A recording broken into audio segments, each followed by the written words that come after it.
Hey everybody! So I am here at the San Diego Distillery. Now this unassuming distillery has a little barrel out here in the front. It says San Diego Distillery, and it is located in here. I'm going to be meeting with this guy Trent, who is the president of the company, and he's going to be giving me a little bit of a tour. We'll try some whiskeys. It'll be pretty good. See you soon.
All right, so I'm here with Trent and Maria. They've been running the San Diego Distillery for about 5 years. Say hi. Hi. Howdy, morning. So they're going to take us on a little tour of their distillery. Hi everybody, welcome to San Diego Distillery. I'm going to walk you through kind of a day, actually probably a couple days of what we do here. My name is Trent, this is my wife Maria. We're both owners, distillers, mashers, janitors, moppers, cleaners, all the above. But we'll start with how we generally make whiskey in the first place, which works pretty well. So we'll see. Up in our corner, we have some yellow corn buried up there. Right over kind of to our right over here, we have some quinoa flakes, because next up on our deck is doing something really kind of fun. We're going to do a quinoa-based bourbon. So grain comes in here, and then the way it will go next is over in the still. We use our still also as a mash tun. So we'll add in about 300 gallons of water and about 1,200 pounds of grain. We'll blend all that together. Once that's done, we'll pump that into a couple totes. Like a tote there, you can see it's draining. That's kind of our later step. Pump into a couple totes, one tote here, another tote here. These are actually currently filled with our peated mash. Once we're done mashing and chilling that, we'll add yeast to convert that starch over to sugar. We ferment, we always get this question. We ferment variably depending on what it is that we're making. Sometimes on our whiskeys, we'll ferment anywhere between 5 and 7 days. And there are certain things that we will ferment up to 2 months to 2.5 months, depending on how funky we want it to be. Read Jamaican rums and other kind of things that we're looking for those esters and congeners. After that, we go right back to how we go over here. Gravity is one of our good friends around here. We do have a pump that does a lot of good work for us, but when I can lift something up with a forklift and just let it drain on in, we tend to do that. So that's going to drain in, and then I'll have the still, we'll fire up overnight, and then we'll get into distilling tomorrow. All right, so after distillation, we get the question a lot about how we actually distill. Do we do a triple distillation like in Ireland, or do we do a double like Scotland, or do we run a continuous? Well, we do have we have a hybrid pot column still, and that means I do single distillation runs. By changing the amount of cooling power that goes to the deflegmator, we're able to dictate proof, which then enables us to do all single runs, which is why we have such big, bold flavor profiles out of our stuff. To me, I feel like we're not killing it by doing it more than once. And that gets into some of our barrel house, some of our little ricks that we have over here. People always ask us what we do, what we make, because they look at the names of every single one of these barrels, and you'll see every single one is pretty much different.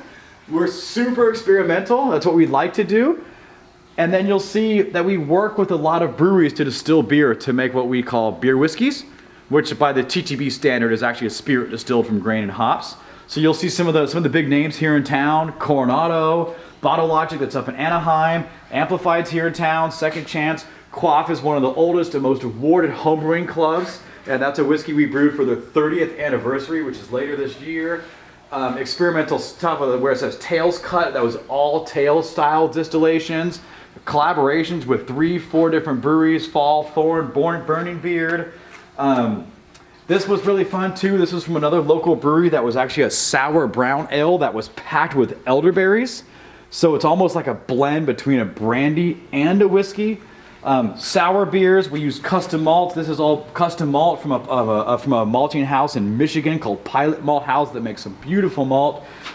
People always talk about having an infinity bottle at home, so I decided to try an infinity barrel. We'll see how that goes in about a year. It's full. It's currently full. I need to start like 2 more. What have you put in there?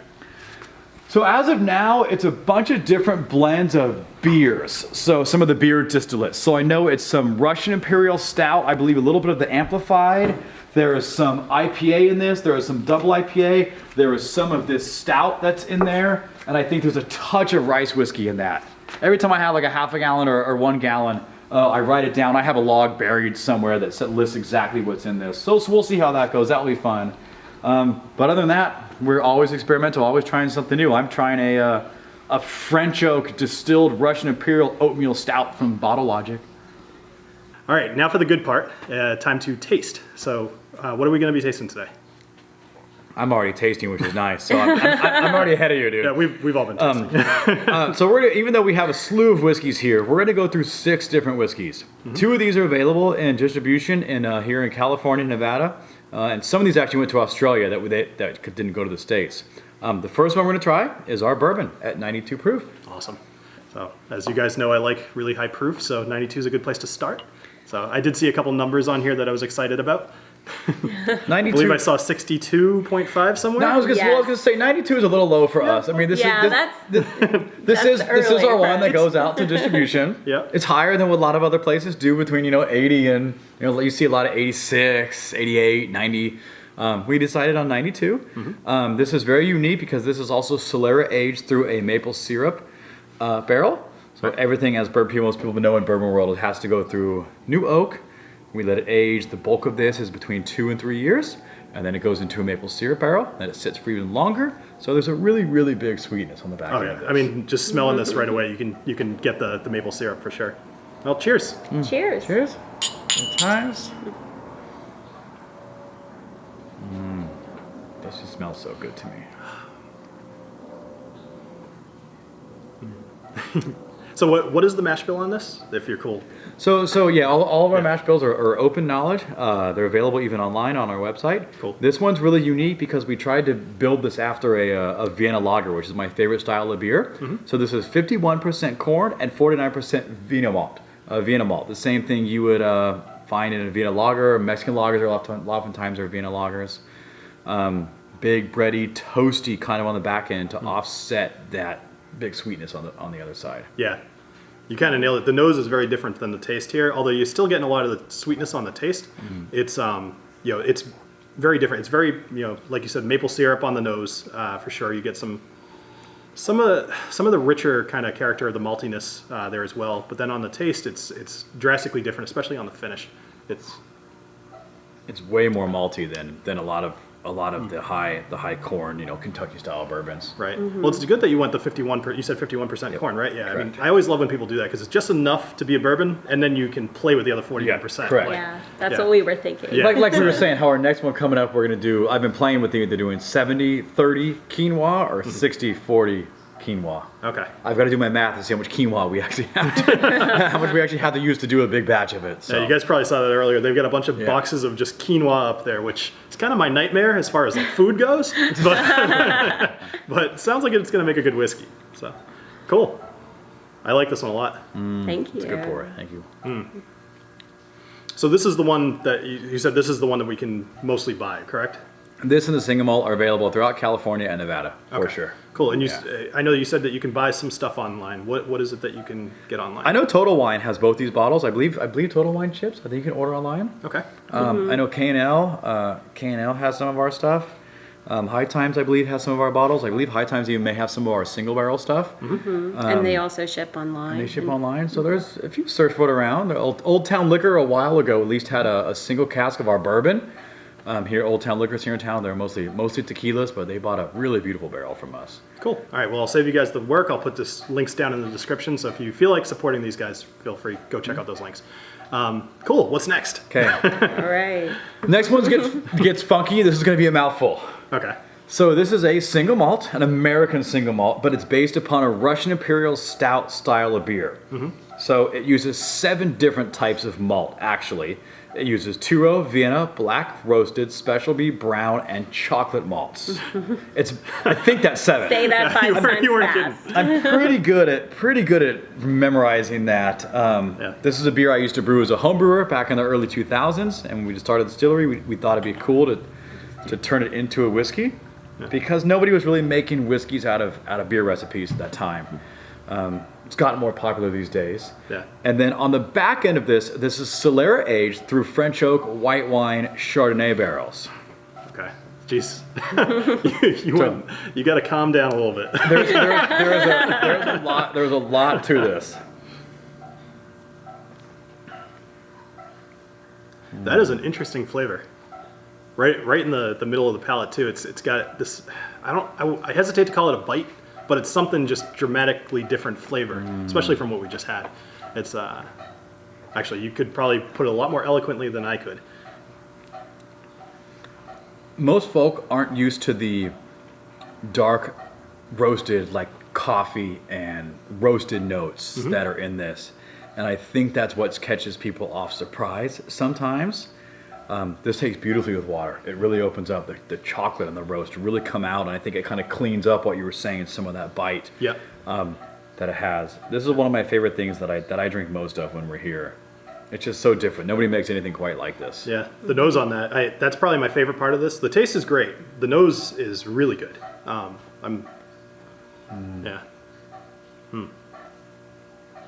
Yeah, very unique. This is one of those whiskeys you have to sit on. Yeah. You gotta kind of sit on it, let it aerate, do a little couple water tricks, water drops, and then see how it goes. You know, one thing I actually like about Trent is while the camera was off, we were over there walking around. The whole time he's just smelling stuff, and that's pretty cool because I'm sure he knew he was doing it, but it seems so like just a matter of fact, like that's just what you do is sit around and just smell stuff all day, and just kind of a cool thing to see in person. You know, Smell to me is so important. I mean, that's smelling whiskey is so huge. Maria knows we'll sit down and watch a movie and we'll pour ourselves 2 big pours of something, and half the time I just sit around and smell it. So Maria, were you always into whiskey? Once I met Trent, yes. That's good. Not always into whiskey, but once I had whiskey that I enjoyed, it kind of never stopped from there. So. Do you remember what that whiskey was? Yes, clearly. It was Lagavulin 16 year. You just made a whole lot of fans. Yes. I love peated whiskey. Awesome. And I loved it from the start. So Nice. it was, I know peated is usually a love-hate relationship, but for me, we both love at first sight. It's funny because there's a saying with a lot of these people as well, and just whiskey in general, that all roads lead to Isla. And Yes. people tend to drink whiskey until someday they try Isla, and then that's now their new favorite. Yep. Or they hated it, and then someday hopefully they go back. So it's awesome when people like that immediately. So very cool. So Yeah. now the next one that you're going to do, I'm assuming it's the rice, correct? Yes, Now rice this and is mac. very cool because you guys might remember I did Kokori a while ago, and I tried this, and it was just worlds different. So I'm actually very eager to do this one on camera at least. Totally had this earlier. But you're still having some more. Oh, I'm going to have some more. Okay. Oh, absolutely. Great. So we've always been big fans of Fukano and Oishi, which are some I think before Kokori came out, were some of the more known rice whiskeys. Can you say those 2 rices? I'm not sure if that. Oishi and Fukano are Okay. some of the other ones that was my first segment into the rice whiskey world. And I loved them. I loved that rice, just like when you're eating rice and you're cooking with rice, it can take on so many flavor profiles. Yeah. I get the same thing in the whiskey world. You can put in all these different barrels. We just finished filling a barrel that had a red ale from a local brewery, and I'm hoping to pick up some of those big caramelly style notes in the rice. But this one is 55%. This is just a big, sweet, ricey kind of bomb. I mean, a Yeah, friend of you mine kinda tells get me, that, like he tells me- almost cherry, like stone fruit and nose on it. a good friend of ours always says that this is Werther's. This is those Werther's caramel candies, Okay. all butterscotch. Yeah. I was gonna say butterscotch is definitely what I'm getting out of here, but there's a little bit of sweetness that you were picking up there, as kind of a fruity Like a note. fruity The sweetness. weirdest thing about rice whiskey, at least from my very limited experience, is just how light it kind of is. But Yep. but this one, you really change the characteristic a bit to more of a caramelly, kind of deeper, rich. Like as soon as I tried this, I couldn't believe it was rice whiskey. I thought they were kind of actually joking with me to be like, does he actually know what he's talking about? but it was it. This is actually really good. This one's not for sale unless you come here, right? Or can people buy the rice whiskey? Currently. Because okay. Yeah, currently this is only available in our tasting room at cask strength. But we are exploring doing a 92 proof version of this whiskey for distribution. So it will most likely be available with the bourbon and the single malt at the same retail outlets. 6 bottles of this did go to Australia. I don't know what happened to them, but there's 6 bottles somewhere in Melbourne. Awesome. I can tell you, if you guys bring that one to market and people discover it, you've got a serious winner there, for real. Thank and now I you. haven't tried the peated, which I know is your flagship, and we're going to get to Yes. that one. So I haven't tried that one yet. That might be just as good, if better. But this one is stellar. So Thank you. Thank Appreciate you. that. I love it the most. I hate saying to mix our whiskeys, but when it gets really hot, during Yeah. summertime, this makes a beautiful highball. Okay. It's just a little bit of nice sparkly water, a little dash. Oh, it's so tasty. It's Yeah, very good. I could see that. Now you guys do a lot of cocktails here too. So Yeah, we do. I'm imagining you came up with your own cocktails as well, right? Or We are do they- kind of our own spin on the classics. Yep, So we stick with what works, but add our own bitters and garnishes. We have a collection of probably 20 different bitters that we use. Most of them craft and locally sourced. So we stick with classic recipes, but put our own different bitters or garnishes, different takes on it. So now, part of the reason I brought this up is because when I first got here, you told me about this awesome drink that you guys make with the old fashions. Can you tell them about that real quick? Just because I'm gonna have to try one before I. You have to do it. Yeah. You have to try it. We are huge fans of old fashions, of course, because they really highlight spirit when they're made correctly. For sure. So we decided to do a barrel-aged old fashioned, of course. It is barrel-aged in one of our single malt barrels, but it uses our bourbon. So this is where it's going to get complicated again. So what happens is we age the mix that it's also mixed with a chocolate syrup. So it's actually a chocolate old fashioned. That ages in a barrel for almost 6 months, and then it goes into our barrel that we dispense it out. So it's almost like a Solera aged chocolate old fashioned, and then you can pick your bitters to use for whatever you want to on it, and it's really awesome. Yeah, I'll have to show you. I'll put this in here, but they've got a million bitters over there, and you can just choose whatever you want. I walked in, I was like, "Are those all bitters?" I've never seen so many. Like not even at Total Wine, I've never seen that many in a row. Very cool. I'm a huge fan of bitters, so we collect bitters Yeah. from all over the U.S. Okay, so next we're going to try the first of our beer whiskeys. Okay. So since we're in San Diego, it's such a big brewery town. There's over 120 breweries, I I, know, it's believe. Almost 200. Almost 200. Okay, I'm It's a little crazy. behind. It's been an awesome couple of weeks for me. Yes. There's a lot of drinking in those towns. A lot of drinking in San Diego. So this is our first collaboration that we're going to highlight today with one of those breweries. This is actually a distilled hazy IPA that we got from Electric Brewing Company, which is up near Temecula, which is actually like the wine region of Southern California. But they did an awesome hazy IPA, and we distilled it. We put it in new barrels, and this was the result. We named it Faust, and it's very interesting. So we'll pour some of this. That sounds good. I've been less into IPAs the last few years, but whenever I come out to California, I always make it a point to try a bunch of new ones. And this time, especially because it's been hot, I've been all about IPAs. So especially the hazy ones, because it Yes. feels a little bit more body to it, you know? Yeah, So I'm pretty excited about this. The hazy IPAs tend to have a little bit more of a citrus note. They call them juicy or fruity or, Okay. you know, like almost like orange juice or grapefruit juice. So, and I feel that a lot of that juiciness comes through on the spirit. Not like other distilled IPAs where you get all hops, just concentrated hops. There is hop flavor on this, but I think the fruitiness of the IPA also comes through too. Totally does. That's like lemon and orange. I was gonna say, have you had a distilled IPA before? I have, but only the Jameson one, and But the Jameson one is only finished in IPA cask. oh, that's right. Actually, you're right. So no, I have not had So it. actual distilled liquid, it's way different and it's super funky. Yeah. Once again, you'll see I'm only smelling this, and I'll smell this thing for another 10 minutes. Yeah. Actually, I was gonna say this smells like a beer. You know, I mean, Exactly. makes sense, but still, it's impressive to see. Yeah. One of the big misconceptions with distilling beer is people say, "Oh, well, when you distill it, you don't get any of the flavor profile." No.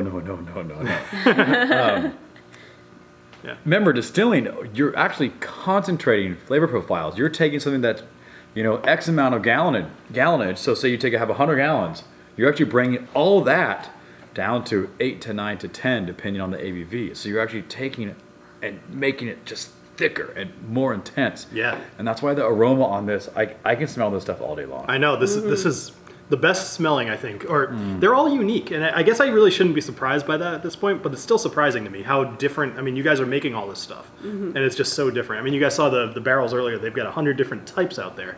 It's all limited release, as you were saying, all small batch. But that's kind of what you get with these, you know, smaller distillers, and it's kind of why they're more interesting, I think. This is why we're making fun stuff. I Yeah, think, totally. You know, like we were just sitting down with somebody the other day saying we're not a really, really large distillery that has, you know, 2 or 3 mash bills and that's it. Right. And Right. they make Yeah. that, you know, 24 hours a day. That's one good thing about being small is Yeah. we have the freedom to be able to Yes. do fun things and try new things. So. Especially out here, the people in this area appreciate that. You know? Yes. Yeah. Yeah, there's definitely a huge craft culture in San Diego, not just with beer or spirits, but with food, with coffee. Totally. You know, everything that San Diegans buy, they want to know where it comes from and who makes it. Is that what it is? Is it San Diegans?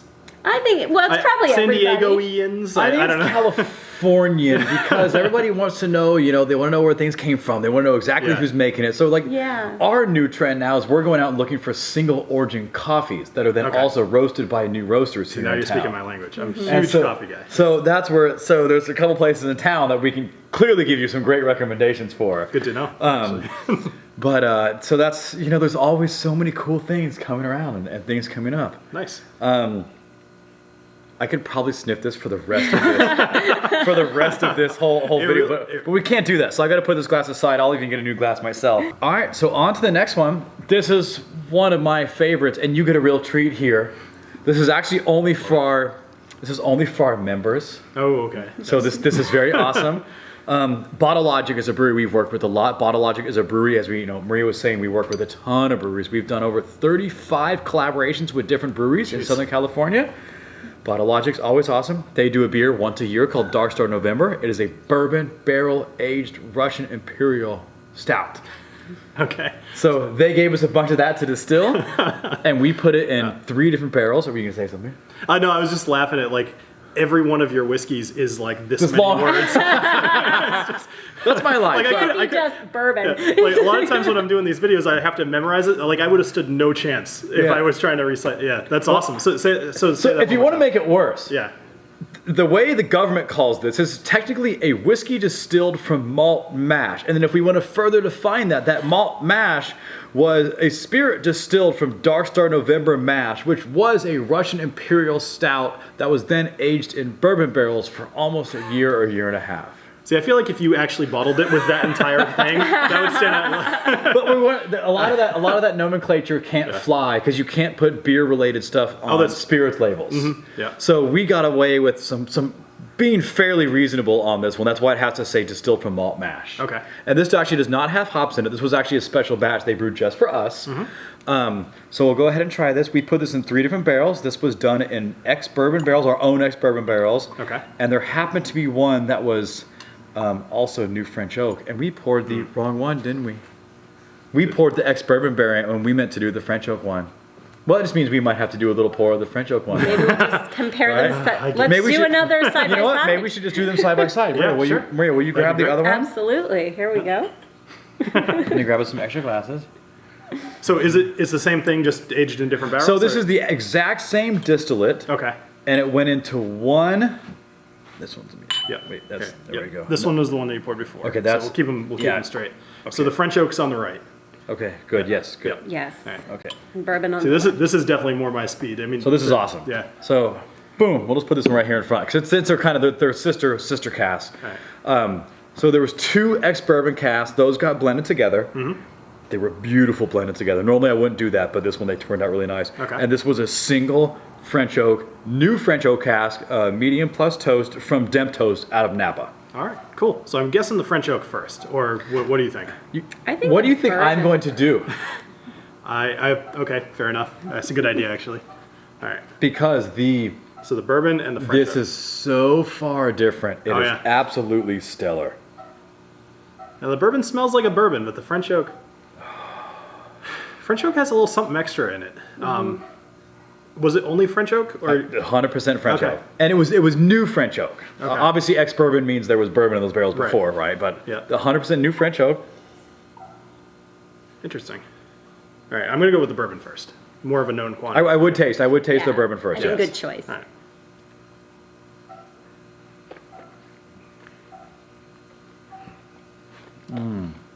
I cannot think of a place I'd rather be right now. This is fantastic. I love this. That is so much more of a there's much more to that than bourbon. The beer part is coming out amazingly. It's beautiful. Yeah. I'm a big stout guy for sure. Like when I'm drinking beers, stouts, porters.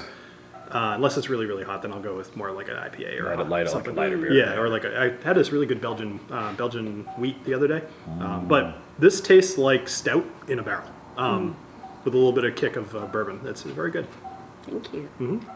Oh god, I love that stuff. That stuff is super tasty. You know, the weird thing about most people don't realize when you own a distillery, you actually don't drink that much of your own spirits. Right. You don't, and in fact, you don't even drink much spirits anyway. You tend to gravitate towards other ferments. I know we drink a lot of wine. I drink a lot of beer.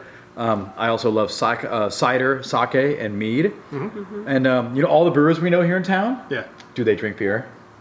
probably not. No, but they yeah. drink. They drink kind of the stuff that we make. That's funny. They all drink spirits because I think you're not doing that daily grind. No, that you're makes sense. You're not going to do it, you know. So it's kind of fun, even me going back and revisiting some of these things. Yeah, I drink them, but I don't ever sit down actually, Right. like taste. You know Okay. what I mean? Yeah, well then I'm happy I could treat you to this.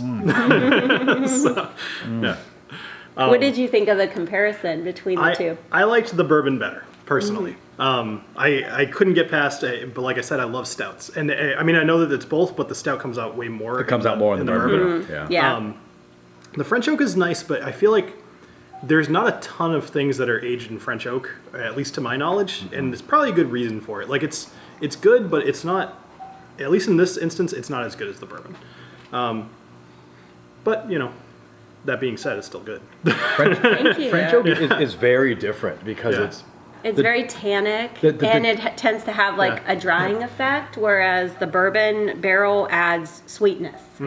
So the way it was taught to me is the general rule is that American oak, like on a bourbon barrel, will add vanilla and caramel, all those sweet flavors. Yep. Whereas the French oak, like on a wine barrel, is going to add that butteriness, but that drying quality too. So That makes they are sense. very different. You know, and I think you kind of nailed it. So for me, with the French oak, I mean, stouts in general kind of taste a little bit dry anyway, or you know, it's a very, I don't know the best word for it, but let's just say dry. But then when you mix that with the French oak, it's almost, at least for me personally, like I feel like I want a glass of water. Right. But then I go back to this one. whatever. I think I've made my is. my point No, it clear. I is. like the bourbon one a little bit more, but this one's dry. still it's an experience versus Yes. Way this- different. yeah. Exactly. Yeah. And you have to compare them side by side. Totally, It's the yeah. only way you would know. I like that we did that. Actually, it was a good That's accent. fine. Yeah, Yeah. that's fine. It'll work well. There's French oak is fun. People don't age a lot in French oak partly because it's so expensive. I mean, a French oak barrel is 2 to 3 times the price of what we spend for a bourbon barrel. Okay. So, Yeah.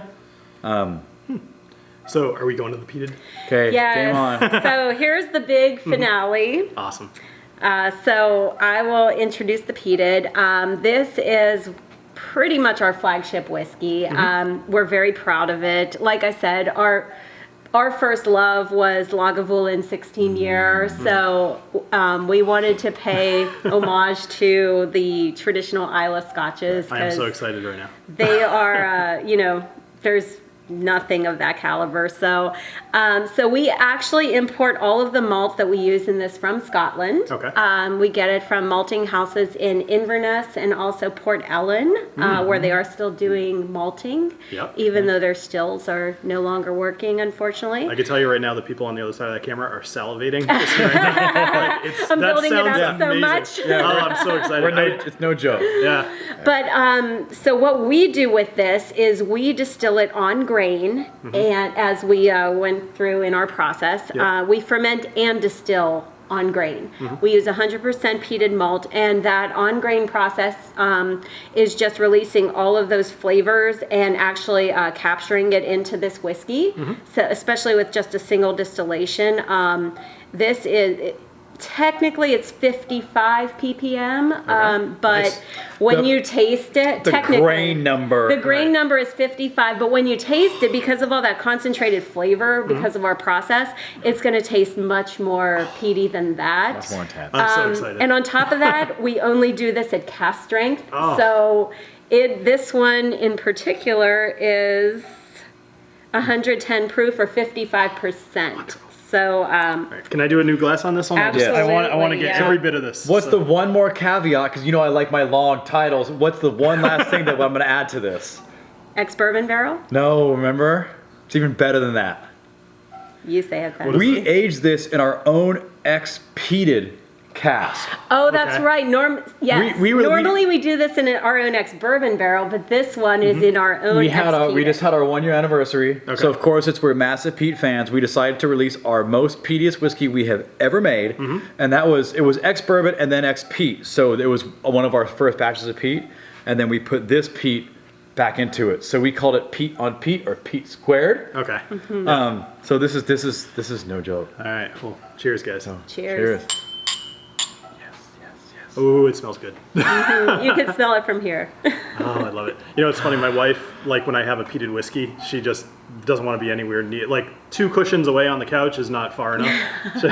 This one is so aromatic. So It's not just. So like if you think of Lafroig, right? That's just smoke. This is like, it's got character to it. It's got a lot more.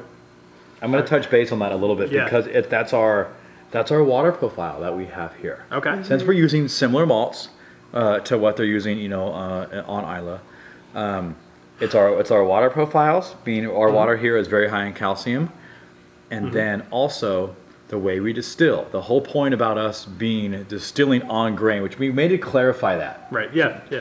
So what that means is, in Scotland or a lot of places where they distill, they mash grain. And they do what's called lautering, where then they cycle off all the clear liquid, and the clear liquid goes out to ferment. Well, what we do is we just mash, and we take that mash and pump it into the fermenter with all the grain in it. Okay. And then it ferments on the grain, and then we take all the grain in the fermenter and just pump that into the still. Okay. So during distillation and that whole thing coming up towards boiling, think about like when you're cooking soup in your house and your whole house is aromatic. Yeah. That's what happens when you're doing that on the grain. You're getting everything out of it. So we extract every last, like when the grain comes out of the still, it doesn't even smell like peat because we got it all here. You capture it. Yes. I was gonna ask you like how good does this whole place smell when you're doing this, but It's amazing. Yeah. Oh man, that I'm probably a little bit jealous of. It's It's amazing. yeah. All right, so I'm dying to take a sip of this. So Go ahead. Cheers, For guys. it. I'm just Cheers. gonna keep smelling. I was gonna say that you were saying that about the hazy IPA. It's this one I could smell all day long. And the taste on this is incredible. It's so smooth. You said this was what, 55? Yeah. 55%. You would never guess. Yeah. Even on the nose, it's not. There's no burn to it. It's just all peat. But the taste is almost sweet, actually. A lot of people say that it has a sweet finish, and it's funny that you mentioned that because a lot of customers come in and they don't want anything to do with peated whiskey. Okay. Because they've had peated scotch. But we convince them to just try ours, just try a sip, and we convert a lot of people in with our peated just because it is balanced. A lot of people say that it doesn't have that iodine or that medicinal flavor. Yeah. Not the Band-Aid, The Band-Aid flavor, but it is balanced with the sweetness from our barrels. Yeah, it's cool that you say that because actually that's exactly how I would have described it. Instead of getting that medicinal, it's sweet instead, and that's sometimes really nice. Sometimes I like the iodine, sometimes I like it, but like there's always a place for it. There's right, always a place but for in it. this case, I think it's totally way better. Yeah, like this is so. Would this be considered an American whiskey with peat? Yeah. Is that how that goes? Or? Yes, we call it a peated American whiskey. Okay. Of course, we cannot call it Scotch. 'Cause Right, of course, yeah. Not made Yeah. in Scotland, but it's we. so good. I mean, we did try to use the resources, the water source available to us to make it as close as possible because we love peated whiskey. We're not trying to our homage. change a classic. Yeah. Nice. Yeah. Do you want to talk about the other bottles that you had there? I'm not sure if we're trying those or not, but I know you wanted to kind of highlight the other couple experiments that you guys have been doing. Oh, we were just gonna run past that. We kind of tasted that bourbon and the single malt initially. Those are both available here at the distillery in cask strength. So like our bourbon is a single cask. Where is it? It's over here. It's super beautiful. This current release is 3.5 years old, which for us only being 5 years old is pretty legit. The single malt variant over here, once again, kind of blended. It's the largest cask we've ever released. It was a 30-gallon barrel. Okay. It was almost 3 years old. That was an American stave barrel that had French oak heads on it. Okay. So it has a touch of that, like when we did the Dark Star earlier. Yeah. You actually, it's like if you blended those together, you had that bourbon characteristic, and then you had some of that tannin from the French oak. Okay. So it's right down the middle. It's really unique for that style. We make some beautiful brandy that we distilled from local wineries here. I had some of that brandy earlier. It's really, really good. I've only had a few types of brandy before, but that one, it's the Forerunner, at least. It's really, really good. Also at cask strength too. Yeah, of course. You guys are speaking my language with the cask strength stuff. In our We do. signature style. Totally. Almost everything we do here is cask strength. So then we have these really two funky bottles down at the end of the bar. You probably didn't get a chance to see yet. One's called Nitrous Burnout. That has a Camaro doing a massive burnout on it. The other one is Invasion of Dragon Men, which is pretty cool too. These were songs from a band. It's the guy who commissioned these whiskeys owns a bar here in town, and so this is a red ale. It's 70% red X with 15% oatmeal and then 15% peated whiskey. Okay. Aged in new oak. Should we try one? We should totally try one. Okay. Why not? All right, let's do it. Yeah. You guys can't get that, but I'm gonna have it. And there's only like one bottle of each of these left, so these are gone. These are no longer going to exist here pretty soon. Yeah. I think Dragon Man was the cast that people kind of preferred. Yeah, So honestly, I would try that just for the just for the name. Okay. It's awesome. So, Good. There we go. All right. There we go. Yeah. Okay. Boom. Dragon Man. Yeah. This is once again. You're seeing the theme here. This is 55%. Yep. We're whiskey people too. I want things at cask strength. Come on. Yeah. You know? Totally. I mean, because then you can play with it. Yeah. It makes a lot of sense. Allow people to add water or add ice or do whatever they like to do. I mean, It's funny because smaller distilleries like yourselves, if you guys put out an 80 proof product, I actually probably wouldn't judge you that hard, only because you're trying to build your brand and all that stuff. But I also totally respect people who go higher ABV. Like it's the way to earn the trust and respect of people on the other side of the camera there. Like they want to know that you care about your product, and usually 80 proof is not know the way to do that. Yeah, but we're people making. We want to make stuff that we want to like also. That also, and it's I don't know. The viewers probably couldn't totally see. We had a lineup here that had almost 14 things on this bar, and it's funny. There was only there's only 3 of them. There's a rye that goes with this set, Right. but the rye's going away pretty soon. Ooh, that's There's only 3 of these that were 92 proof. Every single other thing was above 55%. Yeah. And you know, I might have one more secret taste for people if they really want to see something. All right, that sounds good to me. Something Yeah. fun that nobody else is really doing around here. Yeah, I got no qualms. I think with you know what I'm talking about. that. Yeah. Let me see. I'm going to step off. Let me see if I can right. find that real quick. I'm gonna take your comfy spot over here. 'Cause I'm standing awkwardly in the background this whole time. This is really good. It's a bit malty. Yeah. It's thick though. Hey, what do I want to say? I mean, viscous is probably the word I would use typically, but it's Mouthfeel. And, yeah, it's got a lot of body to it. That's probably a Yes. better way to put it. I'm eager to see what he's getting. Okay. Well, I have bad news. All right. I have something super awesome. Oh, okay. That's terrible. There's a really cool label on this. Yeah, Do you like agave or tequila spirits? I do. Oh, this is our drama. This lovely right. label with this really cool graffiti is called Sancha, which in Spanish slang means like my side Lover. Oh, my yes. side piece. Okay. Side yeah. lover. Side something or other, whatever you want to call it. Because I think when we do go spirit, when I go spirits, I drink almost more tequila or mezcal or like sotul than a lot of things, than Okay. a lot of whiskey. Like as we kind of touched on a little bit earlier. Okay.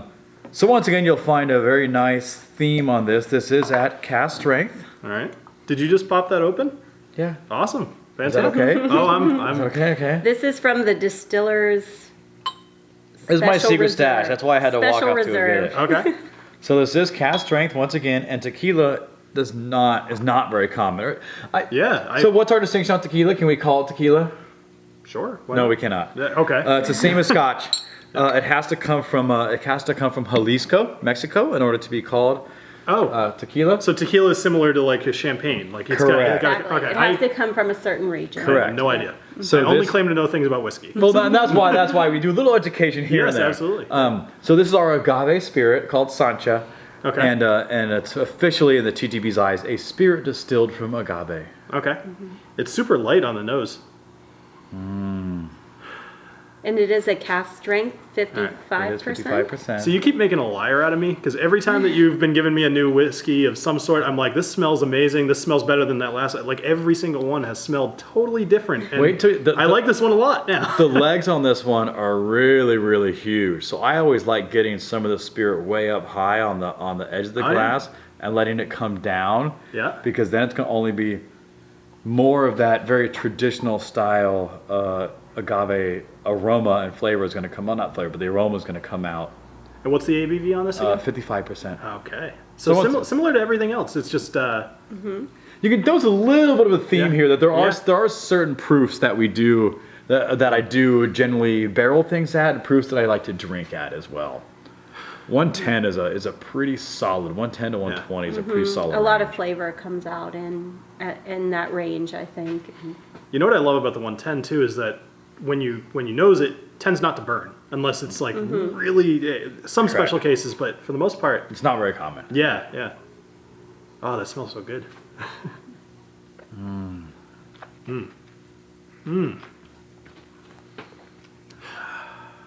Boy, you guys do not pick a profile at all. This is super different. It's really dark too. How long is this aged? This was Oh wow. Even the finish, sorry to interrupt myself. But No, that's fine. The finish on that just took me by surprise. It took a minute. You're the man. you were lost for words. I want to hear what you had to I say. like that. It's like some sort of candy. And I'm trying to pick. It's big time candy. Yeah, it's like I'm trying to think of what because saying it's like candy isn't going to help them at all. But do you have anything better to give them? I actually don't. I usually say it's like it's like a candy finish, but it's like it's like a really weird, like almost date style. Is that what I'm thinking of? No, I don't know, but it is. It's really sweet, like extremely sweet on the Yeah, end. I think more Yeah. like Swedish fish. I can totally see what you're But talking in- about, but there's more to it. Yeah. There's in a more Yeah. complex way. Yeah. I mean, there is that high sugar sweetness, Yeah. but you get the oak, you get that but traditional then you agave also flavor. get the oak flavor. Wow. Yeah. You should sell this. This is one of our fastest selling bottles whenever it goes to release. I would believe it. This is generally, I'm hoping to have enough for a little bit of distribution in California, but this will be re-released again in 2 or 3 months. But I think we had last time, we had like 150 to 200 bottles, and I think it was gone in like 2 weeks. I would believe that. 3, and we're only open on weekends, so it went really quick. Yeah, that's incredible. I've never tasted anything like that. I like that a lot. What is that called again? Thank you. This is our Sancha. Sancha. Sancha. Sancha. Okay. But it's a Spirit from agave. agave spirit. Yeah. 55%. Can I ask? And it's cool if you don't have a good thing for that. What prompted the name? Like. Because tequila's my other love besides whiskey. Okay, that's fair. It's a good answer. We have a huge collection of spirits at home, of course, and we collect a lot of world spirits. Yeah. But I love tequila and I love things from agave. I'd say like 75% of our collection is whiskey. Yep. Yeah. But the other 15% It's probably tequila. is tequila. Yeah. And the rest is Yeah. probably rum. Rum. Okay. Still Yeah. love rum too. Yeah. Yeah. Rum. I could see doing a lot with rum too. Did you guys? I know we talked about rum earlier. You guys make a rum, correct? Oh, we happen to have a rum on our bar actually right here. I swear I actually didn't do that on purpose. Also a cast strength. Also, oh my God, it's 55%. Oh my What a shocker here, right? Do you want to try rum? Sure. See, I like where this is going. I told you, I know, right? I told you we had 14 things to taste, and you're like, oh, I can't get through all that. I got to get home. But Well, no. these guys that are watching know that I can get through 14 drinks in a time frame. I've had some pretty interesting live streams. so obviously, this is pretty cool. Yeah, I'll do a highlight of it. It's based upon a Miami Vice, like an outrun style. Oh, yeah, theme, totally. Right? It's this Actually. really cool thing. And the reason why is because I say the only white powder that was in this is actually just sugar. Okay. Because all of this sugar was sourced from Colombia for this. Okay. So it's really kind of unique. I don't know of many rums that actually came from a Colombian-based sugar. Okay. I will say this is modeled after Foursquare. I'm a big fan of Foursquare. You know, very, very big traditional whiskey style rums where they have not been back sweetened. So this is not back sweetened either. How long does it take to make rum in general? I mean, like I said, I know whiskey. I don't know much about So other we spirits. talked a little earlier about our fermentation times, Yep. about we do stuff. And as some of the viewers, if they're very familiar with Jamaican style rums, and they talk about these big esters and dunder pits where they say they throw goat heads in them and fish and all these crazy things. Okay. We let our sugar sources ferment for generally 2 to 4 weeks. Okay. Sometimes up to 8, depending on how funky we want them to get. Okay. This one was done pretty cleanly, so this was only about 2 weeks. Okay. Our latest rum that we did that was all molasses. We change our rum recipe every time we distill rum because we make it once a year. The latest one we did with molasses fermented for almost 2.5 months, I believe. I wanted to get it really big, really funky, very Jamaican, big estery, big congener style, which it is. It's a big mess. It's great. This is really sweet. But this one has done. It's a good rum. This one was done much cleaner, more in a whiskey drinking style. Yeah. It's funny. I was hesitant to say that because I feel like after having that many whiskeys, I probably am just tasting whiskey. But I was going to say this has a pretty heavy whiskey influence on it. Yes. Yeah. Yeah. You get just that nice sugar kind of influence on it. But it was aged in one of our own ex-bourbon barrels, kind of like the agave. This was 2.5 years old, I think. Okay. Right? Yeah. 30 something months, I think. Yep. Yeah, not back sweetened, new oak. So we want that wood flavor. It was used bourbon. It was ex-bourbon barrel. Oh, used bourbon, bourbon, yeah, okay. but it still picks up a lot of that, Gives it a wood ton of- flavor. For sure. All right, so you guys don't have to do this because you guys own the place, and I get it. You can't pick a favorite or so, but I'd have to say my 2 favorites for like by far are the peat first, the hazy second. I could put the others in an order, but if you can get your hands on the peat, you should try that. You guys are gonna love it. Your bourbon is really, really good, and most of these things have some sort of influence from bourbon, which makes them all good. I really like what you guys have. Cool. It's- Thank you. Yeah, thank you guys for coming. Thank you letting so me come much. out. Yeah, we appreciate it. So, thank you guys for joining me here on the Whiskey Dictionary, and I will talk to you soon. Bye. Thank y'all. Cheers. Thank you.